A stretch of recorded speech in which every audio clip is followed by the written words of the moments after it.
এখন আপনাদের কাছে আলোচনা করবেন অখিল ভারত বিবেকানন্দ যুব মহামণ্ডলের সম্পাদক শ্রী বীরেন্দ্র চক্রবর্তী মহাশয়। আলোচনার বিষয়বস্তু বর্তমান সমাজে স্বামী বিবেকানন্দের প্রাসঙ্গিকতা। অনেকে আমরা ভেবে থাকি স্বামীজি তো অনেক দিনের আগের, আজকে কি সত্যি প্রাসঙ্গিকতা আছে? এই সম্বন্ধেই আলোচনা করবেন, আলোকপাত করবেন বীরেন্দ্র কুমার চক্রবর্তী মহাশয়। শ্রীমৎ স্বামী কৃষ্ণনাথানন্দজি মহারাজ, আমাদের সামনে উপবিষ্ট অখিল ভারত বিবেকানন্দ যুব মহামণ্ডলের পূজনীয় সভাপতি শ্রী নবনীহরণ মুখোপাধ্যায়,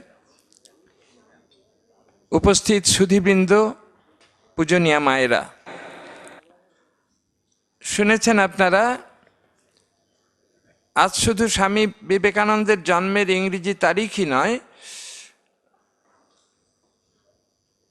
আজ স্বামীজির জন্মতিথিও, আবির্ভাব তিথিও আজ। কখনো কখনো এরকম ঘটে, কিন্তু সচরাচর ইংরেজি তারিখ জন্মের যেটা 12ই জানুয়ারি, সে তারিখেই জন্মতিথি কমই পড়ে। সেই দিক থেকে আজকে একটা বিশেষ পুণ্য দিন। এখানে অখিল ভারত বিবেকানন্দ যুব মহামণ্ডলের স্থানীয় কেন্দ্র উলুবেড়িয়া বিবেকানন্দ যুব মহামণ্ডল আজ এই বিশেষ দিনে, পুণ্য দিনে এইরকম একটি সমাবেশের আয়োজন করেছে, যেখানে স্বামী বিবেকানন্দের প্রাসঙ্গিকতা নিয়ে কিছু আলোচনা করতে বলা হয়েছে আমাকে।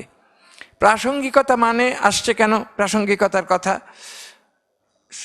ধরে নেওয়া যায় স্বামী বিবেকানন্দের আবির্ভাব আজ থেকে 153 বছর আগে। স্বামীজি শরীর ছেড়ে চলে গেছেন সেও 112-13 বছর আগে।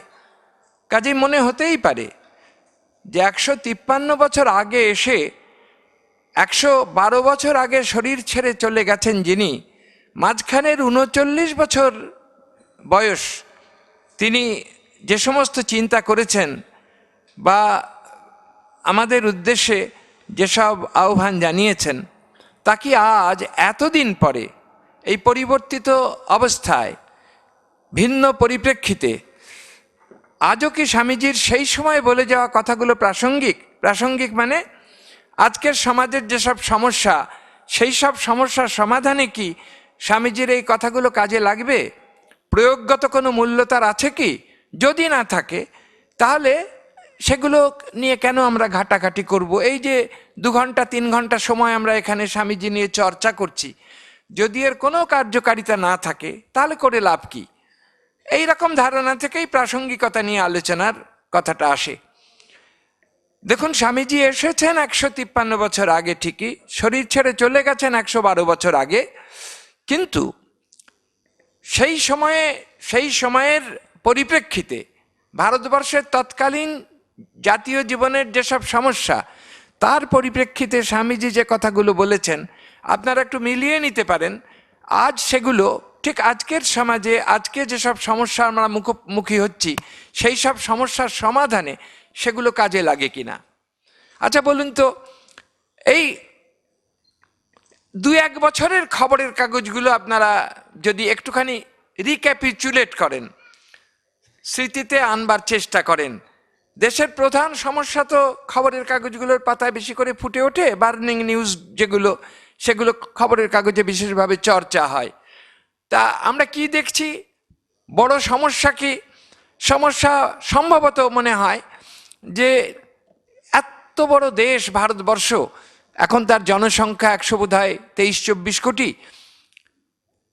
মানুষের দারিদ্র্য, অনাহার, অশিক্ষা, বিনা চিকিৎসায় মৃত্যু, এই তো সমস্যা। আপনারা চিন্তা করে দেখুন, 1881 খ্রিস্টাব্দে যুবক নরেন্দ্রনাথ যিনি শ্রীরামকৃষ্ণের কাছে প্রথম গিয়েছিলেন দক্ষিণেশ্বরে, সেই দিনও শ্রীরামকৃষ্ণ কিন্তু নরেন্দ্রনাথকে একেবারে খুব স্পষ্ট করে বলে দিয়েছিলেন এই পৃথিবীতে কেন তার আশা, কি সমস্যা নিয়ে তাকে মাথা ঘামাতে হবে, কি কাজ করবার জন্য এই পৃথিবীতে তার আশা। জানেন বিখ্যাত সেই উক্তি লীলা প্রসঙ্গকার তার অমর লেখনীতে ধরে রেখেছেন। বলছেন, ঠাকুর বলছেন, ঠাকুরের বয়স তখন একটু মনে করে দেখবেন ৪৫ বছর। ঠাকুরের লৌকিক সাধনায় সিদ্ধি যদি বলা হয়, লীলা প্রসঙ্গকার বলেছেন ১৮৬৭ খ্রিস্টাব্দ। ১৮৫৫ শুরু রানী রসমণির মন্দির প্রতিষ্ঠা, সেই সময় থেকে শুরু হয়ে ১৮৬৭ খ্রিস্টাব্দ পর্যন্ত তার অসাধারণ সাধনা চলেছে এবং তাতে সিদ্ধিলাভ বলে লীলা প্রসঙ্গকার বলেছেন। আমরা জানি না অবতার বরিষ্ঠ যে তার আলাদা সিদ্ধিলাভ আমাদের বলবার অধিকার নেই, কিন্তু লীলা প্রসঙ্গকার বলেছেন অবশ্যই সেটাকে গুরুত্ব দিতে হবে। ১৮৬৭, ১৮৬৭ 14 বছর পরে ১৮৮১ সালে শ্রীরামকৃষ্ণের সঙ্গে নরেন্দ্রনাথের দেখা। শ্রীরামকৃষ্ণের বয়স তখন ৪৫, নরেন্দ্রনাথের বয়স বছর ১৮।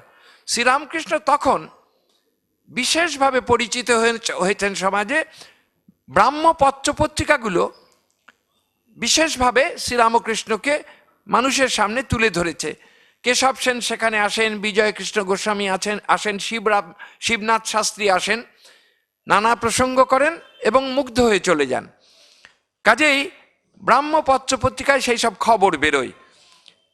শ্রীরামকৃষ্ণ তখন অবতার বলে স্বীকৃত সবার দ্বারা না হলেও মহাপুরুষ বলে স্বীকৃত।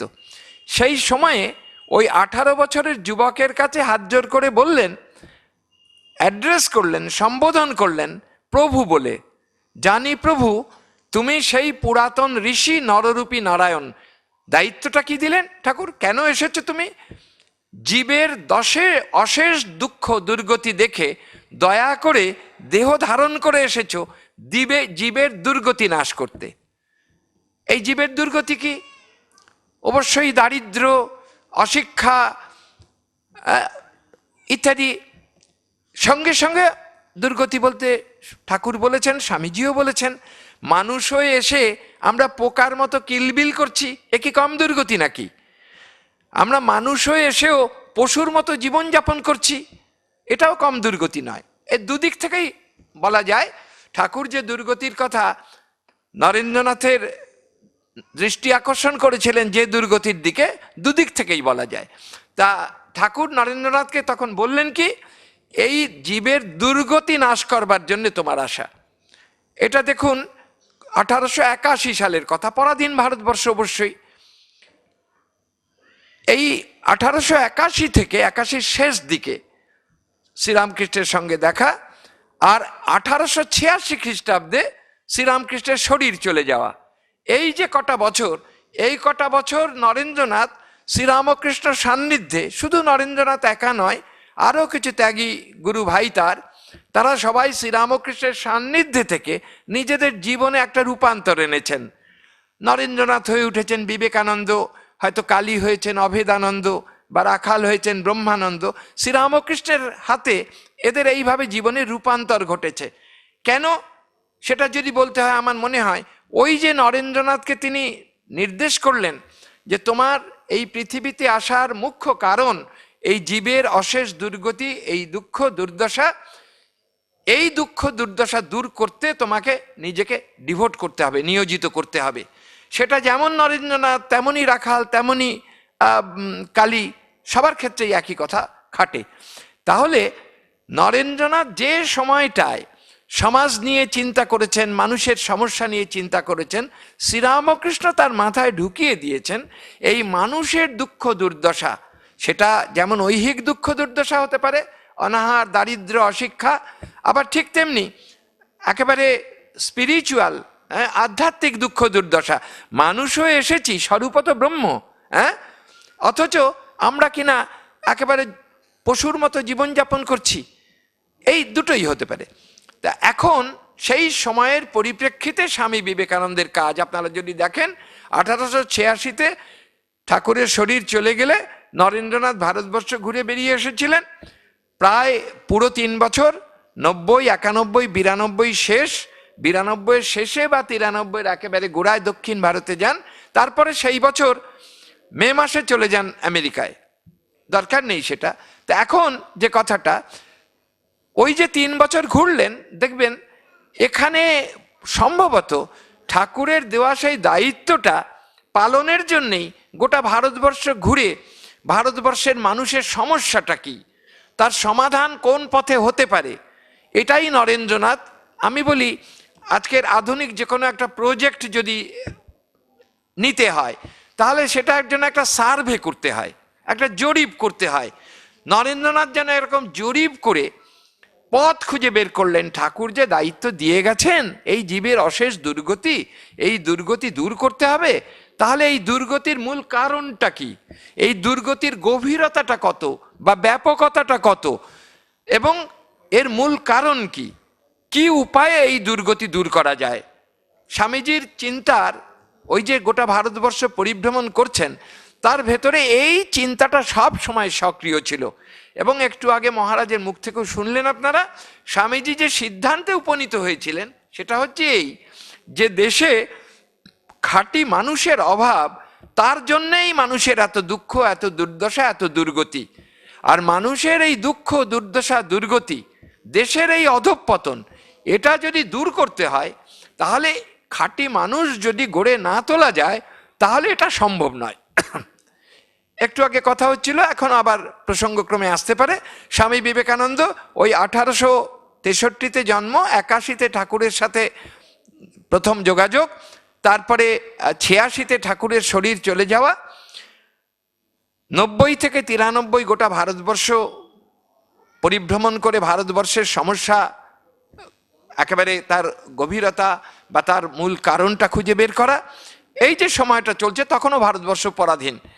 তারপরে ওই 92-এ ভারত পরিক্রমা শেষে 93-এ বিদেশে গেছেন, 97-এ ভারতবর্ষে ফিরেছেন আবার, 97-এর একেবারে গোড়ায়। আপনারা জানেন জানুয়ারিতে পৌঁছেছিলেন শ্রীলঙ্কা, তখন সিংহল বলতো, আর কলকাতায় পৌঁছতে ফেব্রুয়ারি হলো। তারপরে একবার তিনি দ্বিতীয়বারের জন্য পশ্চিমে গিয়েছিলেন, আর 1902 খ্রিস্টাব্দে তার শরীর চলে গেল। এই হচ্ছে স্বামীজির জীবনের ব্যাপ্তি। এই যে সময়টা, স্বামীজি কি বললেন, বললেন যে আমি দেখলাম যে দেশের যদি উন্নতি করতে হয়, এই অধঃপতিত ভারতবর্ষকে যদি উন্নতির দিকে এগিয়ে নিয়ে যেতে হয়, তাহলে মানুষ তৈরি না করলে কোনোভাবেই সম্ভব নয়। আপনারা নিশ্চয়ই যারা পড়েছেন স্বামীজির জীবন তারা জানেন, ওই 1897-এই জানুয়ারি মাসেই তখন দক্ষিণ ভারতে রয়েছেন, মাদ্রাসেই রয়েছেন। মাদ্রাসে তো তার অনেক অনুগামী ছিল, যুবক, এবং তারা স্বামীজিকে ওই পশ্চিমে পাঠানো, ওই চিকাগোয় পাঠানোর পেছনে তাদের একটা ভূমিকা ছিল, যথেষ্ট প্রচেষ্টা ছিল তাদের। কাজেই তাঁরাই তাদের কেউ কেউ এসে স্বামীজিকে বলেছিল যে স্বামীজি, ভারতবর্ষের মানুষের এই যে দুঃখ দুর্দশা, এর মূল কারণটা তো বিদেশি শাসন, পরাধীনতা ভারতবর্ষের।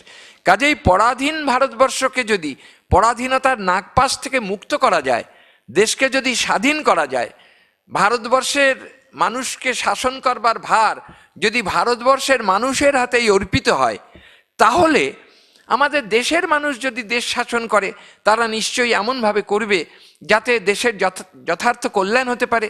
তাহলে দেশ থেকে দারিদ্র্য দূর হয়ে যেতে পারে, অশিক্ষা দূর হতে পারে, জাতীয় জীবনের এত সব সমস্যা, এসব সমস্যা দূর হতে পারে। কাজে আপনি তাকে অনুরোধ করছেন, স্বামীজিকে অনুরোধ করছেন তারা, আপনি এসে স্বাধীনতা সংগ্রামে যোগ দেন।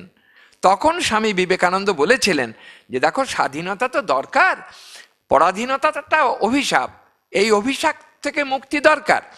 কিন্তু তোমরা যদি ভেবে থাকো যে রাজনৈতিক দিক থেকে ভারতবর্ষ পরাধীন বলে আজ দেশের এই দুরবস্থা, মানুষের এত দারিদ্র্য, এত অনাহার, আর এই রাজনৈতিক স্বাধীনতা অর্জন করলেই আমাদের এই সব দারিদ্র্য বা অনাহার, অশিক্ষা সব দূর হয়ে যাবে, তাহলে এটা একেবারে ভুল চিন্তা। যদি চরিত্রবান মানুষ না হয়, সৎ মানুষ না হয়, দেশপ্রেমিক মানুষ না হয়, তাহলে দেশ স্বাধীন হওয়ার পরে এই দেশের শাসন ক্ষমতা যাদের হাতে নষ্ট হবে, সেই মানুষগুলো যদি অসৎই হয়, তারা যদি স্বার্থপর হয়, তারা যদি দেশকে ভালো না বাসে, দেশের মানুষকে ভালো না বাসে, দেশের কোটি কোটি না খেতে পাওয়া মানুষের জন্য তাদের প্রাণ যদি না কাঁদে, তাহলে সেই রকম কিছু অসৎ স্বার্থপর মানুষের হাতে স্বাধীন ভারতবর্ষের শাসন ক্ষমতা যদি নষ্ট হয়, তাহলে দেশের অবস্থার কোনো পরিবর্তন হবে না। ইংরেজরা ভারতবর্ষে এসেছিল, ভারতবর্ষকে অধিকার করে নিয়েছিল। ইংরেজরা এসেছিল মানে কি? ইংরেজ সরকার তো এদেশে আসেনি, ইংল্যান্ডের একটা কোম্পানি, ইংল্যান্ডে ইনকর্পোরেটেড একটা কোম্পানি, তারা এখানে ব্যবসা করতে এসেছিল, east India company. East India কোম্পানির প্রাইভেট মিলিশিয়া অত দূর থেকে আসতে রাস্তায় নানা রকম বিপদ হতে পারে, তার জন্য নিজেদেরই একটা সুরক্ষা বাহিনী দরকার হয়। সেই বাহিনী ভারতবর্ষে এসে, ওই লর্ড ক্লাইভ ইস্ট ইন্ডিয়া কোম্পানির সেনাপতি ছিলেন, ইংরেজ সরকারের সেনাপতি নয়, বা ইংরেজ সরকার ওখান থেকে সিদ্ধান্ত নিয়ে পাঠাননি যে না আমি সেনাবাহিনীর একটা এদের সাথে পাঠিয়ে দিলাম, এরা গিয়ে ভারতবর্ষ অধিকার করে নিক, এমন ঘটনা ঘটেনি। তাহলে সেই ইস্ট ইন্ডিয়া কোম্পানির মতো একটা ছোট্ট কোম্পানি, তার একটা সেনাবাহিনী এসে এত বড় ভারতবর্ষ দখল করে নিল, কি করে সম্ভব হলো? আর যদিই বা ভারতবর্ষ দখল করে নেয়, তারপরে এই 1.5 শতাব্দী ধরে সেই দেশ তারা শাসন করছে, পায়ের তলায় দাবিয়ে রেখেছে, কি করে সম্ভব হলো? সম্ভব হলো এই কারণে যে দেশে মানুষের অভাব দেখা দিয়েছিল, সৎ মানুষের অভাব দেখা দিয়েছিল, নিঃস্বার্থপর মানুষের অভাব দেখা দিয়েছিল, দেশপ্রেমিক মানুষের অভাব দেখা দিয়েছিল। তার সুযোগ নিয়ে ইংরেজরা এদেশ দখলও করেছে, আর তার সুযোগ নিয়ে ইংরেজরা এতদিন এই দেশটাকে পরাধীন করে পায়ের তলায় দাবিয়ে রেখেছে।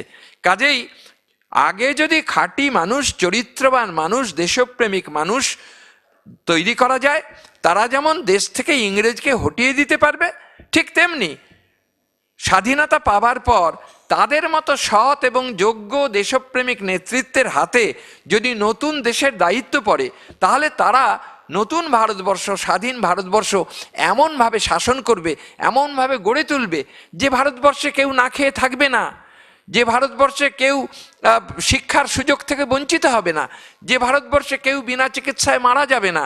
এমন একটা দেশ গড়ে তুলতে হলেও চাই খাঁটি মানুষ। সেই জন্যে স্বামীজি বলেছিলেন, man making is my mission, এটাই আমার জীবনের ব্রত, এটাই হচ্ছে একমাত্র কাজ।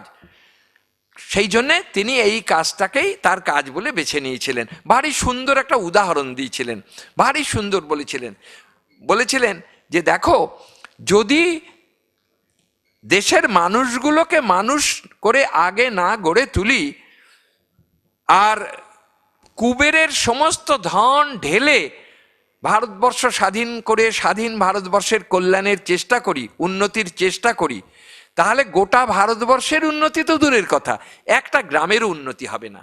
আচ্ছা চিন্তা করে দেখুন, একটু আগে আপনাদের স্মরণ করিয়ে দিয়েছেন যিনি প্রাথমিক ভাষণ দিয়েছিলেন, যে স্বাধীনতার পরে এটা প্রায় 70 বছর না হলে 68 বছর হয়ে গেছে, না 68 বছর পার হয়ে এসেছি আমরা। স্বাধীনতার পরে আমরা কি পেয়েছি? স্বাধীন দেশ। আমরা তখনকার দিনের নামি নামি নেতাদের হাতে শাসন ক্ষমতা সঁপে দিয়েছি। পণ্ডিত জওহরলাল নেহেরু ছিলেন, সর্দার বল্লভভাই প্যাটেল ছিলেন, অল্প দিনই বেঁচে ছিলেন স্বাধীনতার পর তিনি, তারা ছিলেন তখন। এইরকম আরও অনেক মানুষ যারা স্বাধীনতা সংগ্রামে অংশ নিয়েছেন, তাদের হাতে স্বাধীন দেশের দায়িত্ব দেওয়া হয়েছিল।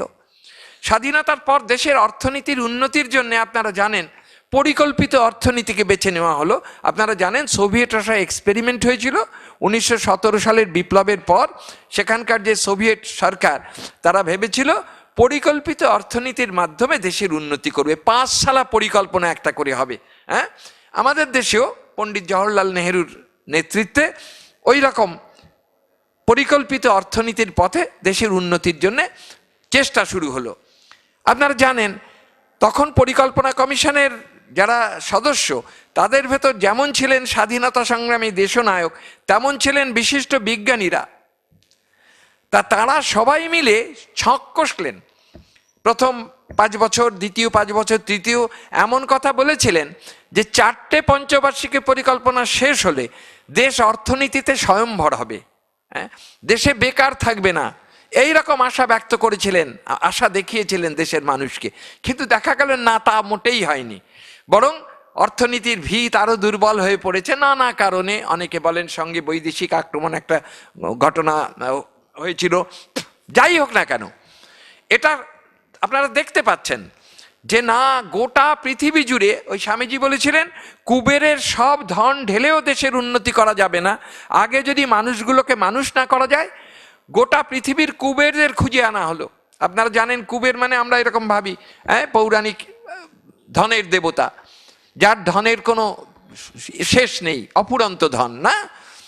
স্বামীজি বলছেন ওই অফুরন্ত ধন কুবেরের ঢেলে দিলেও মানুষগুলো যারা উন্নতি করবে তারা যদি সৎ না হয় তাহলে কিছুতেই দেশের উন্নতি সম্ভব নয়।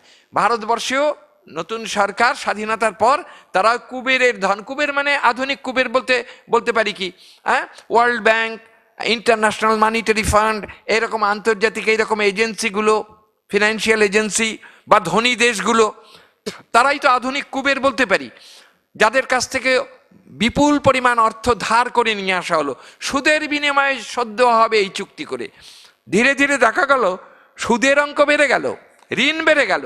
একসময় এমন হলো যে বিদেশের কাছে মুখ পুড়ে যায়, হ্যাঁ, এই দেশের সোনা যা তা নিয়ে গিয়ে গচ্ছিত রাখতে হলো। জাতীয় অপমানের শেষ নেই, লজ্জার শেষ নেই, এমন সব হয়েছে।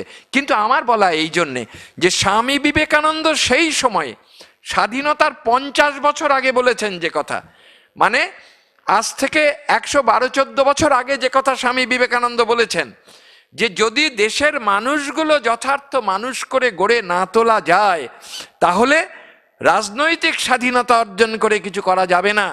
কারণ খাঁটি মানুষ যদি না গড়ে ওঠে, স্বাধীন দেশে কিছু অসৎ মানুষের হাতে যদি দেশ শাসনের দায়িত্ব যায় তাহলে দেশের কোনো কল্যাণ হতে পারে না। সেই জন্যে স্বামীজি বলেছিলেন man making is my mission, এই কথা বলেছিলেন। আচ্ছা ভেবে দেখুন তো, স্বামীজির চিন্তার মূল কথা হচ্ছে মানুষ চাই, মানুষ চাই, আর সব হইয়া যাইবে। আজকে ভারতবর্ষের কথা যদি ভাবেন, সারা ভারতবর্ষের কথা ভাবুন বা পশ্চিমবঙ্গের কথা ভাবুন, মূল সমস্যাটা কি? একটা মানুষকে সৎ খুঁজে পাওয়া যায় না। মাঝে মাঝে যাদের মনে হয় একটা ঝলকানি, সততার ঝলকানি বুঝি দেখা যাচ্ছে, বুঝি নতুন সূর্য উঠবে, মাঝে মাঝে এইরকম আমরা এরকম স্বপ্ন দেখি, হ্যাঁ, কিন্তু পরে দেখা যায় ভেঙে যায় ফানুস। না, একেবারে দেশ থেকে সততা বোধহয় একেবারে বিদায় নিয়েছে। কি অবস্থা গোটা ভারতবর্ষে, বিশেষ করে আমাদের এখানে। তাই এই যে অবস্থাটা, স্বামীজি যে কথা বলেছিলেন যে মানুষ খাঁটি মানুষ না হলে, চরিত্রবান মানুষ না হলে, সত্যনিষ্ঠ মানুষ না হলে, স্বার্থশূন্য মানুষ না হলে দেশের কোনো কল্যাণ হতে পারে না। অখিল ভারত বিবেকানন্দ যুব মহামণ্ডল 1967 খ্রিস্টাব্দে আমাদের পথ চলা শুরু হয়েছিল। আমরা এই কথাটাই স্বামীজির বেছে নিয়েছিলাম। স্বামীজি বলছেন মানুষ চাই, মানুষ চাই, আর সব হয়ে যাবে, আর কোনো অভাব নেই, অভাব শুধুমাত্র মানুষের। এই অভাবটা মেটানোর জন্য চেষ্টা করো। স্বামীজি বললেন এই অভাব কিভাবে মেটানো যায়? মানুষ তৈরি করতে হবে। মানুষ কিভাবে তৈরি করতে হবে? আমি অন্যকে তো তৈরি করব, আমি নিজেকে তৈরি করলাম না।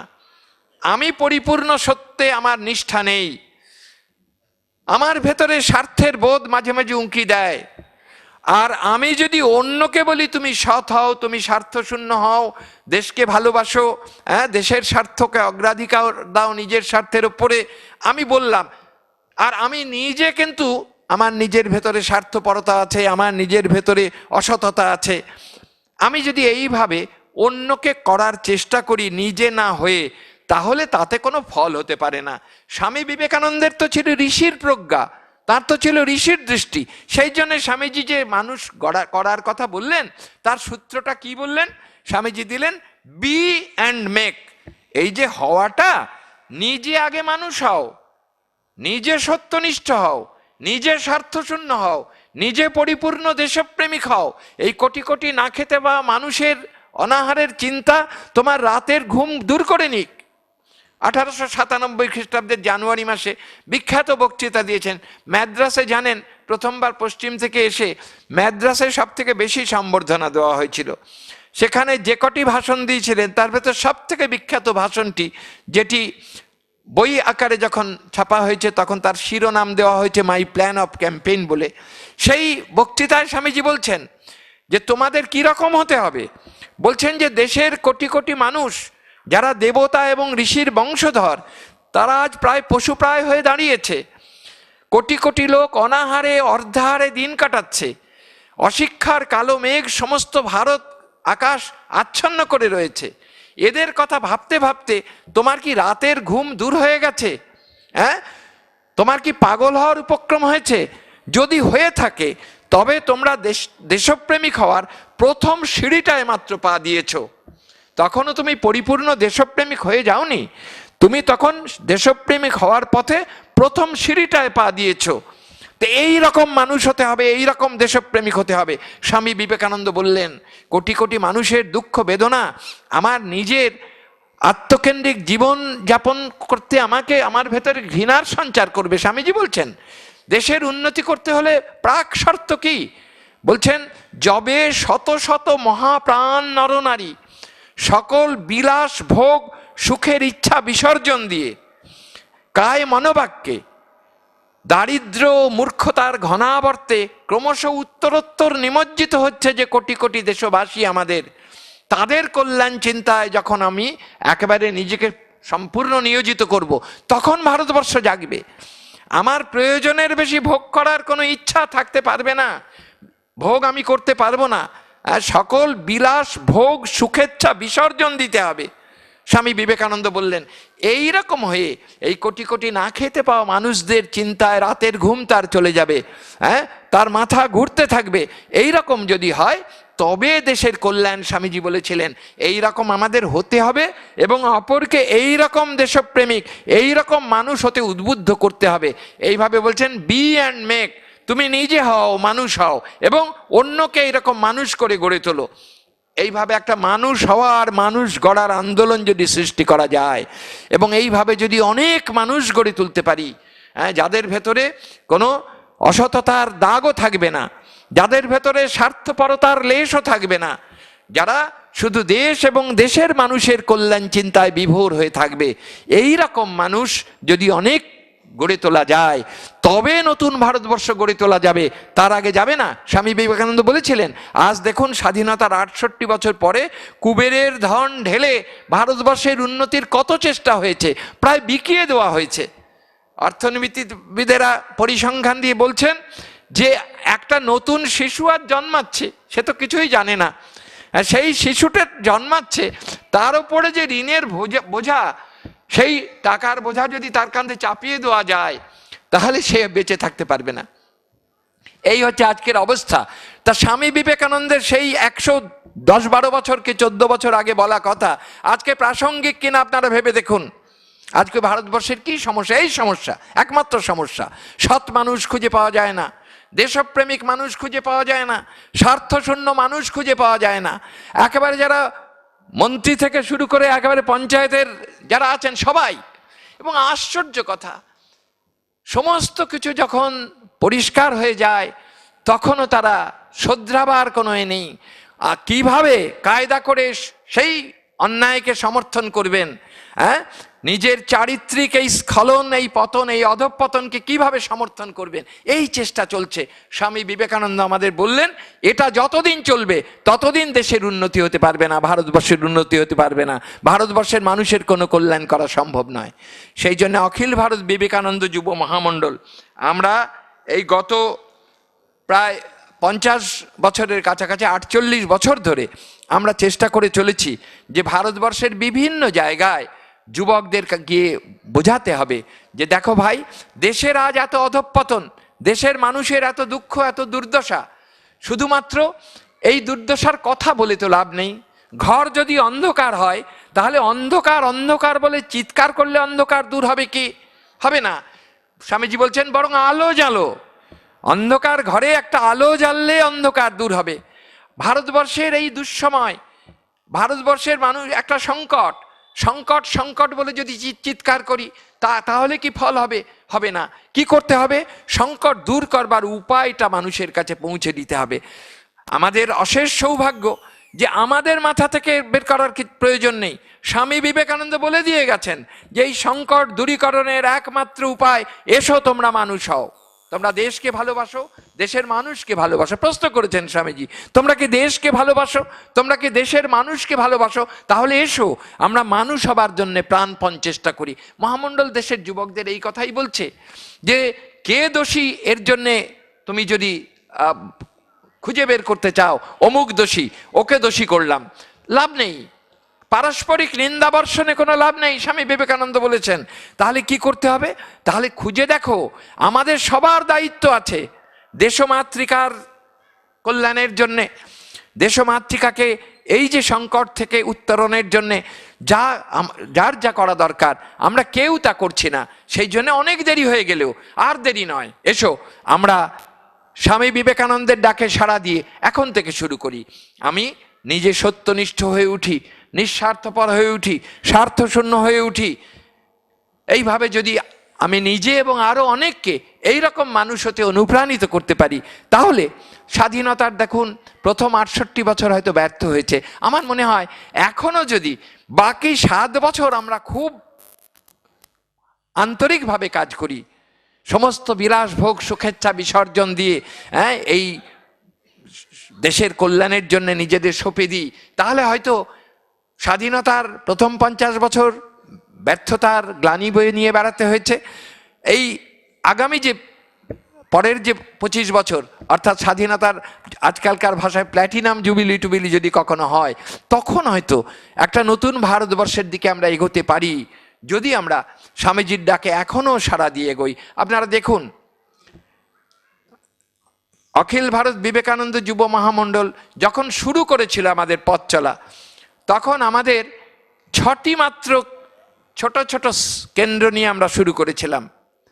এখন আমাদের কেন্দ্রের সংখ্যা 300-র ওপরে। প্রথম বছর আমাদের যে সর্বভারতীয় যুব শিক্ষণ শিবির হয়েছিল, তাতে শিক্ষার্থীর সংখ্যা ছিল মাত্র 100 জন যুবক।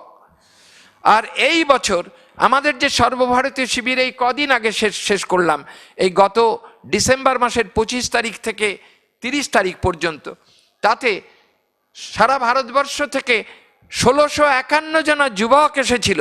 কিভাবে স্বামী বিবেকানন্দের আদর্শে আমরা আমাদের জীবনটা গড়ে তুলতে পারি এবং আরও অনেক যুবকের জীবন যাতে সুন্দর করে গড়ে তুলে একটা নতুন ভারতবর্ষ গড়ে তোলা যায় তার চেষ্টা করি।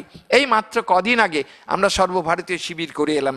দুঃখ হচ্ছে যে খবরের কাগজে এসব খবর ছাপে না, কারণ নোংরা কিছু ঘটনা ঘটলে বা খারাপ কিছু ঘটলে সেটা খবরের কাগজে একটা মূল্যবান খবর হয়। আর দেশ গড়ার কাজ হচ্ছে, দেশের অনেকগুলো রাজ্য থেকে 1650 ছেলে এসেছেন বাংলার একটি জায়গায়, 6 দিন ধরে তারা তপস্যা করেছেন নিজেদের জীবন কি করে সুন্দর করে গড়ে তোলা যায়, নতুন ভারতবর্ষ গড়ে তোলার কাজে নিজেদের এবং আরও অনেক যুবককে অনুপ্রাণিত করে কিভাবে কাজে লাগানো যায়, তার জন্য এই 6 দিনের চেষ্টা, 6 দিনের তপস্যা। কোনো খবরের কাগজে এগুলো খবর হয় না বলে আপনারা জানতে পারেন না, কিন্তু আমরা খবরের কাগজের খবর নিয়ে খুব মাথা ঘামাই না। আমরা এই কাজের সাথে জড়িয়ে আছি সারা বছর। ভারতবর্ষের বিভিন্ন জায়গায় এই যুবকদের নিয়ে আমরা কাজ করে দেখেছি। হ্যাঁ, বাইরে যেমন হতাশার অনেক কারণ আছে, আশার কারণও অনেক আছে। যারা ক্ষমতার শীর্ষে বসে আছেন তাদের ভেতরে যে স্খলন আছে, যে পতন আছে, যে অসততা আছে, যে স্বার্থপরতা আছে, দেশের স্বার্থ নিয়ে পদদলিত করে নিজের স্বার্থ সিদ্ধি করবার ঘটনা আছে, ঠিক তেমনি লোকচক্ষের অগোচরে এখনো অসংখ্য যুবক আছে যারা দেশকে ভালোবাসে, যারা দেশের মানুষকে ভালোবাসে, লোকচক্ষের অন্তরালে থেকে কোনো প্রচারের আলোয় আসবার কোনো সুযোগ না থাকা সত্ত্বেও তারা সারা বছর ধরে নীরবে নিভৃতে নিজে মানুষ হওয়ার এবং অপরকে মানুষ করে গড়ে তোলার কাজ করে চলেছে। এইভাবে মহামণ্ডল কাজ করে চলেছে এই 48 বছর, এবং তাতে আমরা খুব আমরা আশান্বিত যে এইভাবে কাজ করলে স্বাধীনতার এতদিন ব্যর্থ হলেও আগামী দিনগুলো ব্যর্থ হবে না। স্বামীজি কি বলেছেন ভাই, আপনাদের একটু পরিচয় করিয়ে দিই। এই যে বললাম স্বামীজির একটি উদ্ধৃতি যে কুবেরের সব ধন ঢেলেও যদি একটা গ্রামের ভারতবর্ষের উন্নতি করা হয়, গোটা ভারতবর্ষ তো দূরের কথা, একটা গ্রামেরও উন্নতি করা যাবে না যদি না মানুষগুলো আগে মানুষ হয়ে ওঠে। স্বামীজির বলা কথা মিলিয়ে নিন, প্রাসঙ্গিক কিনা। ঠিক তেমনি দেখুন স্বামীজি বলছেন, কবে বলেছেন, আজ থেকে 115-20 বছর আগে বলেছেন। বলছেন কি, so long as millions die in hunger and ignorance, I hold every man a traitor who having been educated at their expense, pays not the least heed to them. Swamiji বলছেন, যতদিন পর্যন্ত আমার দেশের কোটি কোটি লোক না খেয়ে মরছে, millions die in hunger and ignorance, অশিক্ষার অন্ধকারে ডুবে থেকে জীবনযাপন করতে করতে মারা যাচ্ছে যারা, এই রকম যখন, ততদিন তাদের পয়সায় আমরা যারা লেখাপড়া শিখে তাদের কল্যাণের চিন্তা আর করছি না, তারা বিশ্বাসঘাতক, দেশদ্রোহী। I hold them ট্রেটার। তারা বিশ্বাসঘাতক, তারা দেশদ্রোহী, তারা পামর। আমরা দেখুন, আমাদের জীবন যদি একটু নিজেরাই খুঁজে দেখুন, আমরা পামর নই তো, আমরা দেশদ্রোহী নই তো?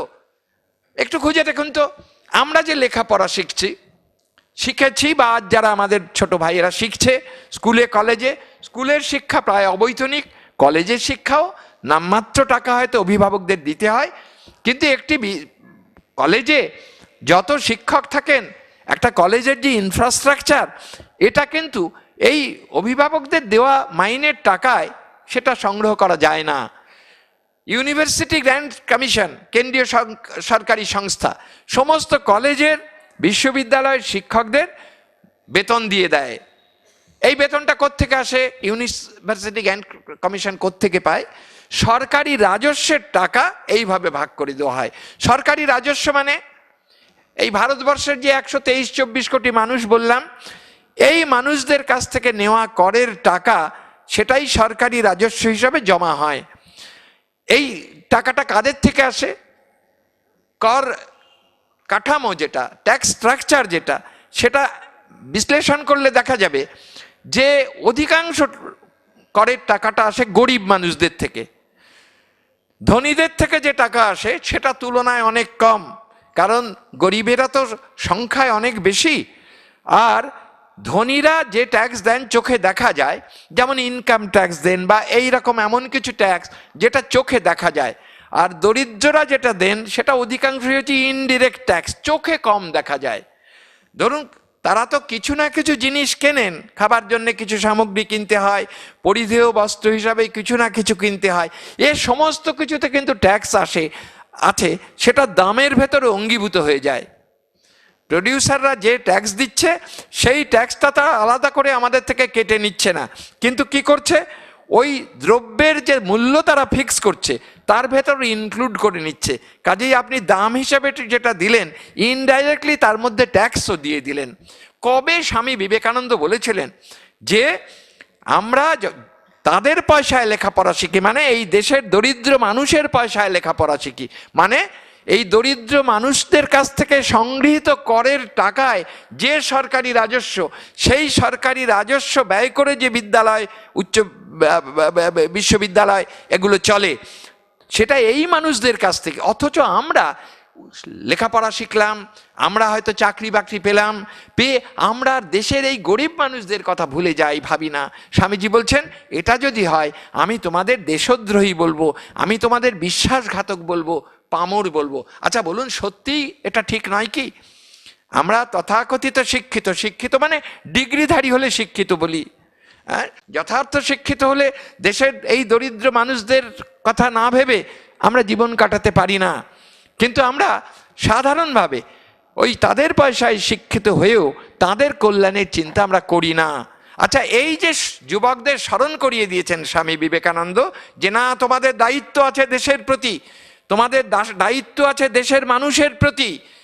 এই দরিদ্র মানুষ, এরা যে পয়সা দিয়ে সরকারের রাজস্ব সংগ্রহ করতে দেয় সরকারকে, সেই টাকায় তোমরা লেখাপড়া শিখছো, কাজেই তাদের কথা না ভাবলে আমাদের বিবেকের কাছে স্বামীজি এই প্রশ্ন তুলে দিয়েছেন। এটা অত্যন্ত প্রাসঙ্গিক। তোমরা সবাই মনে করো, তোমরা যারা বিদ্যালয়ের ছাত্র, উচ্চ কলেজে মহাবিদ্যালয়ের ছাত্র বা বিশ্ববিদ্যালয়ের ছাত্র, তোমরা মনে করবে যে আমার একটা দায়িত্ব আছে শিক্ষা লাভ করে শুধু আমার সংসার বা আমার নিজের জীবনকে সুখের করব, বেশি ভোগ করব, বেশি বিলাসিতা করব না, দেশের মানুষের কল্যাণ, বিশেষ করে যারা দরিদ্র মানুষ, যারা পিছিয়ে পড়া মানুষ, তাদের কল্যাণ স্বামী বিবেকানন্দ আমাদের স্মরণ করিয়ে দিয়েছেন এইগুলো। তা এগুলো কি তোমরা মনে করছো যে হ্যাঁ, এগুলো কালের ব্যবধানে? স্বামীজি চলে গেছেন, 114 বছর হয়ে গেছে। এখন বাবা লেখাপড়া শিখে নিজের স্বার্থ সিদ্ধি করাটাই ভালো। এখন আর ওই যদি আমরা অসৎ হই, ভালো মানুষ হওয়ার এখন আর অত দরকার নেই। আরে সবাই এত লোক অসৎ জীবন যাপন করে, আমি নিজেকে বঞ্চিত করি কেন? এইভাবে আমি সৎ হওয়ার একটা মিথ্যা যুক্তি খুঁজতে পারি। কিন্তু যদি বিশ্লেষণ করে দেখেন, তাহলে স্বামী বিবেকানন্দ অত আগে যে কথা বলেছেন সেগুলো সবই প্রাসঙ্গিক। সত্যি বলতে কি ভাই জানেন, যে কথাগুলো শাশ্বত সত্য, চিরন্তন সত্য, সেটা কালের ব্যবধানে কখনো অপ্রাসঙ্গিক হয়ে যায় না। স্বামীজির প্রাসঙ্গিকতা খুঁজছি বা শ্রীরামকৃষ্ণের প্রাসঙ্গিকতা খুঁজছি, খুঁজে দেখো স্বামী বিবেকানন্দ যা বলেছেন একটা কথা অপ্রাসঙ্গিক পাবে না। ধরো যেটা চিরন্তন সত্য, সেই সত্যটা 100 বছর আগেও সত্য ছিল, আজও সত্য, 100 বছর পরেও সেগুলো সত্য থাকবে। সেই জন্যে এই যে আমাদের আগে মানুষ হতে হবে, হ্যাঁ, আমরা হচ্ছি স্বরূপত ব্রহ্ম। Each soul is potentially divine, the goal is to manifest the divinity, Swami Vivekananda বলছেন। এই একটু আগে কথা হচ্ছিল, দেখুন ঠাকুর বললেন মানুষ মানে হচ্ছে মান হুঁশ। আচ্ছা চিন্তা করতে পারেন কত বড় কথা এবং কত প্রাসঙ্গিক কথা। আমরা মানুষের কি বল প্রজাতি বলে দাবি করি, অহংকার করি। মানুষ আমরা পশুর থেকে আলাদা। আমাদের কেউ যদি পশু বলে গাল দেয়, তাহলে আমি তো অপমানিত বোধ করব, আমি তো প্রতিবাদ করব, হয়তো ঝগড়া করব তার সাথে। কিন্তু আমি যদি পশুর থেকে খারাপ আচরণ করি, তাহলে আমাকে পশু বললে আমার রাগ হওয়ার কোনো কারণ নেই। তাহলে আমাকে বরং বুঝতে হবে, তাই তো মানুষ হয়ে এসেও আমার আচরণে এই পশুর ভাব, আমার এটা বর্জন করা উচিত। তাহলে আমার এমন আচরণ করা উচিত যাতে আমি পশু আখ্যার যোগ্য না হই। কাজেই স্বামী বিবেকানন্দ বা ভগবান শ্রীরামকৃষ্ণ বা মা সারদা দেবী, তাঁরা যে কথা বলেছেন সে কথা শুধু তাঁদের সময়ে সমসাময়িক কালের জন্য বলেননি। তারা যে কথা বলেছেন সেটা তাদের সমসাময়িক কালের এবং ভাবি কালের, এবং বলতে পারি যতদিন মানুষের সভ্যতা থাকবে, যতদিন মানুষ জাতি পৃথিবীতে বেঁচে থাকবে, ততদিন এসব সত্য। আমরা স্বরূপত ঈশ্বর। স্বামী বিবেকানন্দ বলছেন, my ideal indeed can be put into a few words and that is to preach unto mankind their divinity. আমার আদর্শ যদি অল্প কথায় প্রকাশ করতে হয়, তবে তা হচ্ছে এই যে প্রতিটি মানুষের ভেতরে, আমাদের প্রত্যেকের ভেতরে একটি ভগবৎ সত্তা আছে। এইটা শেখানো, টু প্রিচ আনটু ম্যানকাইন্ড, এটা তাকে শিখিয়ে দেওয়া। শুধু শিখিয়ে দিলে হবে না, বললাম তত্ত্বটা, বললাম যে দেখ তুমি স্বরূপত ব্রহ্ম, এই তত্ত্বটা বললেই হবে না। তারপরে বললেন and how to make it manifest in every movement of life. তুমি তো স্বরূপত ব্রহ্ম, তাহলে জীবনের প্রতিটি মুহূর্তে, প্রতিটি চলনে বলনে, যাতে তোমার সেই ভগবত্তার প্রকাশ ঘটে। মানে আমার মুখ দিয়ে মিথ্যা বেরোতে পারে না, আমার দ্বারা কোনো স্বার্থপর আচরণ হতে পারে না, কারণ আমি তো স্বরূপত ব্রহ্ম। স্বার্থপর আচরণ মানে আমি অপরের ক্ষতি করে নিজের এই একটু ঐহিক হয়তো ভোগ সুখ বাড়াবো, এই তো। তা আমি যদি বুঝি আমি স্বরূপত ব্রহ্ম, প্রতিটি মানুষই স্বরূপত ব্রহ্ম, প্রতিটি মানুষই স্বরূপত ঈশ্বর, তাহলে আমি যাকে বঞ্চিত করে আমি আমার নিজের ভোগ বাড়াচ্ছি, সে মানুষটি আর আমি কিন্তু অভেদ। আমার ভেতরের সেই বস্তুটি আর তার ভেতরের বস্তুটির ভেতর তো কোনো তফাৎ নেই। স্বামী বিবেকানন্দ ঋষি ছিলেন, তো ঋষির প্রজ্ঞা দিয়ে অনুভব করেছেন, দেখিয়েছেন, ভারী চমৎকার করে বলছেন যে ঈশ্বর সম্পর্কে ধারণা, ভগবান সম্পর্কে ধারণা বা ধর্ম সম্পর্কে ধারণা সবই স্বামীজির চিন্তায় অদ্ভুত যুক্তিগ্রাহ্যভাবে ধরা পড়েছে। এর যুগটা বিজ্ঞানের যুক্ত, কাজেই শুধুমাত্র বিশ্বাসের উপরে ভর করে দাঁড়াতে বললে হবে না। স্বামী বিবেকানন্দ বলছেন যে প্রত্যেকটা জিনিস সেটা যুক্তিগ্রাহ্য হওয়া দরকার। ধর্ম বলতে গিয়ে যে কথা বলছেন স্বামীজি, যদি আমরা একটু বুঝি ধর্ম মানে কি, ধর্ম হচ্ছে to be good and to do good is the whole of religion. Swamiji বলছেন ধর্ম মানে ভালো হওয়া, সৎ হওয়া আর ভালো কাজ করা, to be good and to do good, ভালো কাজ করা, সৎ কাজ করা, অন্যের উপকার করা, অপরের দুঃখ দেখলে তার দুঃখ দূর করতে এগিয়ে যাওয়া, এটাই ধর্ম। এর বাইরে ধর্ম কিছু নেই। মঠে যাই, মন্দিরে যাই, অথচ আমি একটা অসৎ জীবন যাপন করি, ধর্ম নয়। ধর্ম মানে নিজেকে ভালো হতে হবে, নিজেকে সত্যনিষ্ঠ হতে হবে, নিজেকে স্বার্থশূন্য হতে হবে, মানুষের দুঃখ দেখে কাতর হয়ে আমার নিজের স্বার্থ ত্যাগ করে তার দুঃখ দূর করতে এগিয়ে যেতে হবে, এই ধর্ম। স্বামী বিবেকানন্দ শেখালেন আমাদের।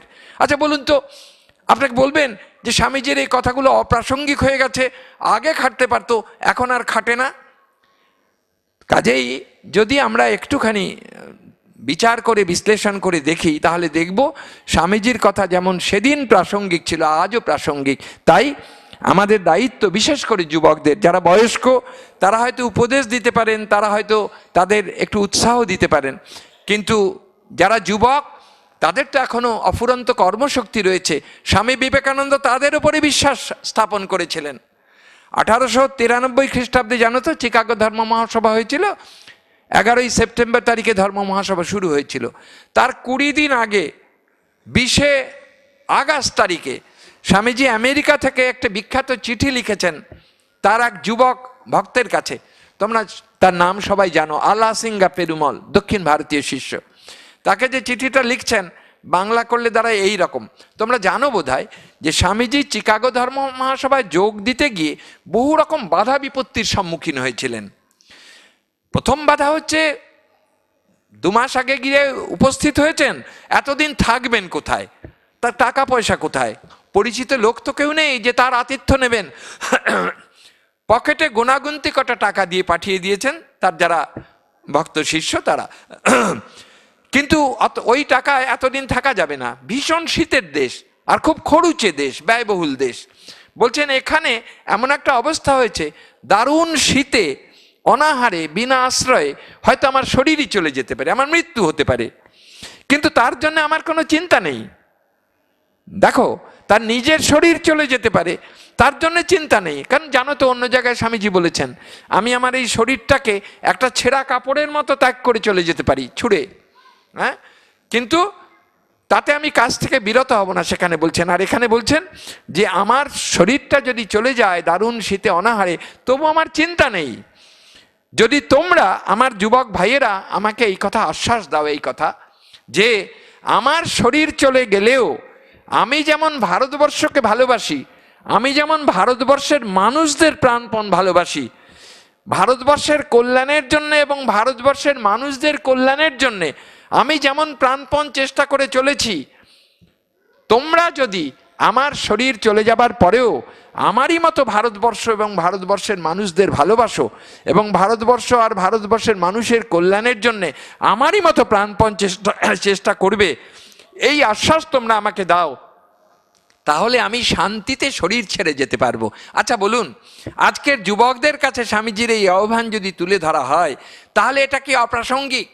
যে স্বামী বিবেকানন্দ যেমন দেশকে ভালোবাসতেন, যেমন দেশের মানুষকে ভালোবাসতেন, স্বামী বিবেকানন্দ যেমন দেশের এবং দেশের মানুষের কল্যাণের জন্যে প্রাণপাত চেষ্টা করে গেছেন, যুবক বন্ধু ভাইয়েরা তোমরাও সেই রকমই ভারতবর্ষকে ভালোবাসো, ভারতবর্ষের মানুষদের ভালোবাসো, ভারতবর্ষের দুঃখ দুর্দশাগ্রস্ত মানুষের কল্যাণের জন্যে স্বামী বিবেকানন্দের মতো তোমরাও প্রাণপণ চেষ্টা করো। অপ্রাসঙ্গিক কথা কি? কাজেই যাই দেখবে, দেখো না, নিবেদিতাকে স্বামী বিবেকানন্দ বিখ্যাত চিঠি লিখছেন, তখনও তিনি নিবেদিতা হননি, তখনও তার নাম মিস মার্গারেট নোবেল, তখন নিবেদিতা ভারতবর্ষেও আসেননি। স্বামীজি তখনও ও দেশে, নিবেদিতা ও দেশে। তা স্বামীজি একটা চিঠি লিখেছেন, চিঠিটার প্রথম অংশটা খুবই দার্শনিকভাবে পূর্ণ, আর শেষ অংশে ভারী সুন্দর কথা লিখছেন। ঠিক আজকের ভারতবর্ষের দিকে তাকিয়ে দেখো, হ্যাঁ, লিখছেন Swamiji, awake awake great ones, the world is burning in misery, can you sleep? বলছেন নিবেদিতা এখানে প্রতিভু, আমার মনে হয় প্রতীক।